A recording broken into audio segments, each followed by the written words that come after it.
നമസ്കാരം, ഞാൻ Pooja Vijayan. Chemmanur international jewellers Kaumudi ഹെഡ്ലൈൻസിലേക്ക് സ്വാഗതം. Powered by ARMC.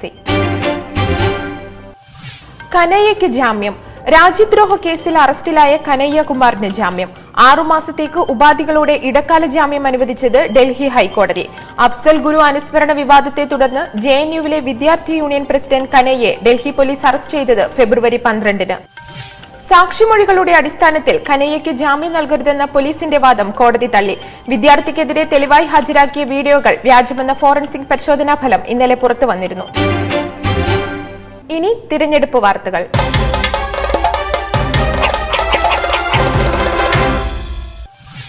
പ്രഖ്യാപനം PBയിൽ. VS അച്യുതാനന്ദന്റെ സ്ഥാനാർത്ഥിത്വം സംബന്ധിച്ച് CPMൽ ആശയക്കുഴപ്പം തുടരുന്നു.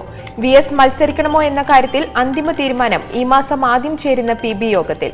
യെച്ചൂരിയുമായി നടത്തിയ കൂടിക്കാഴ്ചയിൽ VS ഉപാധികൾ മുന്നോട്ട് വെച്ചതായും സൂചന. മത്സരിക്കാതെ പ്രചരണം നയിക്കട്ടെ എന്ന സംസ്ഥാന ഘടകത്തിന്റെ നിലപാട് കേന്ദ്ര നേതൃത്വം അംഗീകരിക്കാൻ ഇടയില്ല. VSന്റെ മത്സരത്തിൽ തർക്കം മുറുകുന്നതിനിടെ മുതിർന്ന സ്ഥാനാർത്ഥികളെ സംബന്ധിച്ച തീരുമാനം 2 ആഴ്ച കൂടി കഴിഞ്ഞ്. അതേസമയം CPI സ്ഥാനാർത്ഥി പട്ടിക ഈ മാസം 19-ന് പ്രഖ്യാപിക്കുമെന്ന് കാനം രാജേന്ദ്രൻ. 2 തവണ മത്സരിച്ചവരെ ഇനി മത്സരിപ്പിക്കണോ എന്ന് സംസ്ഥാന കൌൺസിൽ തീരുമാനിക്കുമെന്നും കാനം. കുരുക്കഴിക്കാൻ UDF. സീറ്റ് വിഭജനം സംബന്ധിച്ച് ഘടകകക്ഷികളുടെ അവകാശവാദത്തിലും സ്ഥാനാർത്ഥിത്വ മോഹികളുടെ കൂട്ടത്തിരക്കിലും കലങ്ങി കോൺഗ്രസ്. പ്രാഥമിക ചർച്ചകളുമായി ഇന്ന് UDF യോഗം ചേരവെ പരമാവധി സമ്മർദ്ദത്തിന് ശക്തി സംഭരിച്ച് നേതാക്കൾ. UDFന് തലവേദനയാകുന്ന കേരള കോൺഗ്രസ് പ്രശ്നത്തിൽ നേതൃത്വം എന്ത് നിലപാട് സ്വീകരിക്കുമെന്നത് നിർണായകം. കോൺഗ്രസ് അധിക സീറ്റ് നൽകിയാൽ ജോസഫ് ഗ്രൂപ്പിന്റെ ആവശ്യം പരിഗണിക്കാമെന്ന നിലപാടിൽ KM മാണി. സീറ്റ് മാത്രം കൊണ്ട് പ്രശ്നം തീരില്ലെന്ന് PJ ജോസഫ്. സഭയിൽ ഇന്നും ബഹളം. പ്രധാനമന്ത്രിക്കെതിരെ രൂക്ഷ വിമർശനവുമായി രാഹുൽ ഗാന്ധി. മോദി സർക്കാർ കള്ളപ്പണക്കാരെ സംരക്ഷിക്കുന്നു, കള്ളപ്പണം വെളുപ്പിക്കുമെന്നത് ഫെയർ ആൻഡ് ലവ്ലി പ്രഖ്യാപനമെന്നും ആക്ഷേപം. രോഹിത് വെമുലയെ ആത്മഹത്യയിലേക്ക് തള്ളിവിട്ടതിനും തെളിവില്ലാതെ കനയ്യകുമാറിനെ അറസ്റ്റ് ചെയ്തതിനും പിന്നിൽ കേന്ദ്ര സർക്കാർ. മോദിക്ക് സ്വന്തം നിലപാടനുസരിച്ച് ഇന്ത്യയെ നയിക്കാനാവില്ല, രാജ്യമെന്നാൽ പ്രധാനമന്ത്രിയല്ലെന്നും കോൺഗ്രസ് ഉപാധ്യക്ഷൻ.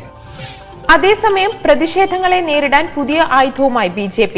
കാർത്തി ചിദംബരത്തിനെതിരെ ഉയർന്ന അഴിമതി ആരോപണങ്ങൾക്ക് പിന്നാലെ P ചിദംബരത്തെയും കോൺഗ്രസിനെയും വെട്ടിലാക്കി ഇസ്രത് ജഹാൻ കേസിലെ വെളിപ്പെടുത്തലുകൾ. ആഭ്യന്തരമന്ത്രിയായിരിക്കെ P ചിദംബരം ഇന്റലിജൻസ് ബ്യൂറോയുടെ നിർണായക സത്യവാങ്മൂലം തിരുത്തിയെന്ന വിവാദ വെളിപ്പെടുത്തൽ നടത്തിയത് മുൻ ആഭ്യന്തര സെക്രട്ടറി GK പിള്ള. സംഭവത്തിൽ ചിദംബരവും മൻമോഹൻ സിംഗും വിശദീകരണം നൽകണമെന്ന് വെങ്കയ്യ നായിഡു. ഇനി ഇന്നത്തെ സ്വർണം വെള്ളി നിരക്കുകൾ.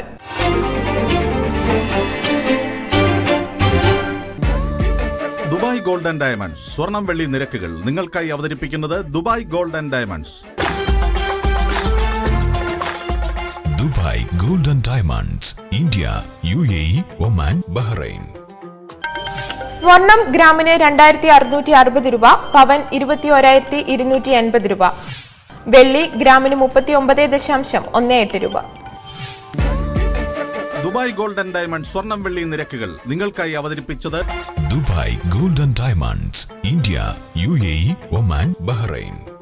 Chemmanur international jewellers Kaumudi headlines powered by ARMC സമാപിക്കുന്നു. അടുത്ത ഹെഡ്ലൈൻസ് 1 മണിക്കൂറിന് ശേഷം. നമസ്കാരം.